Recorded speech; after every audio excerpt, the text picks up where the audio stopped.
Let's write the query to fetch all the products. So I'm going to create a new field, all products. It will return the array of product. So we are returning the array of product, but I did not define this product field or product type. So we need to define our custom type, product type. Inside the product type, I will have the ID field and I have a name field. The type of name is string and I have a QTY. The type of QTY is integer. GraphQL provides the int type. You can also add validation for name. Let's say name is required property, or you can also add validation here. You must need to return the products. So I'm going to run the project. Let's try to run that. Make sure your MongoDB is running.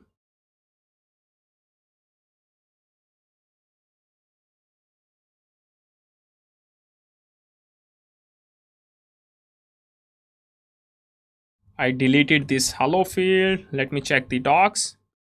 Here we have all products, but I did not create the resolver for all products.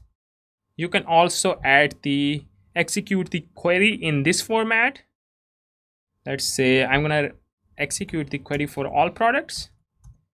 It is going to return the array of products, but I want to see in the response ID, I want to see name, and I also want to see QTY in the response.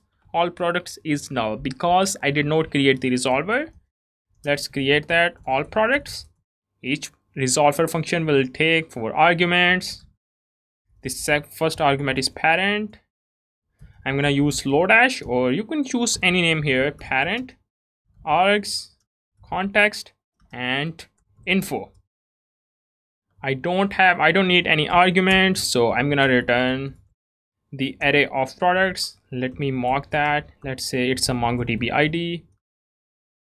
Name is GraphQL course. Let me add the QTY. Let's say it's 1. Now I'm going to execute that. Cool. Here we have ID, GraphQL name of the course, and the QTY. So we need to save a new record into the MongoDB. So we have created the query. If you want to save the new record, or if you want to mutate the data in GraphQL, GraphQL provides the mutation. So you have to create a new mutation type. Inside the mutation type, I'm going to create a new field, create product. It will accept the input as an argument. This time the type of the input is product input. I did not create this product input yet, and it will return the product. So let's create the input type. This time you need to use this input keyword, product input. And what you want, I want to get the name and QTY from the arguments. The type is string, QTY is string. I don't need ID. MongoDB automatically create the ID for me. You can also add validation for name. Let's say name is required. Let's create the new mutation type. So we have defined a new mutation type, mutation. So each type must have a resolver.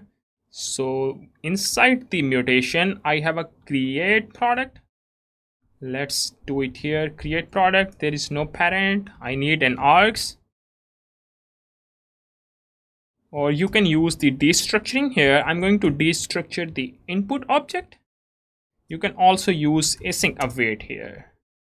So we need to import the product model, because I want to save a new record in the product model, models and product. Let's use async await here. New product dot create. I need to return first, then we need to apply await expression. Await expression only works with promises. This product dot create will return the promise. When promise will be resolved, it will return a newly created product. Remember that you can see that the return type is product. We have to return the product.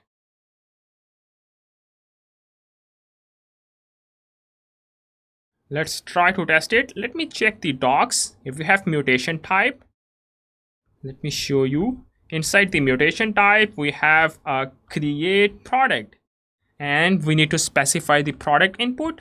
Inside the product input, we have a name and QTY. So how do you perform the mutation?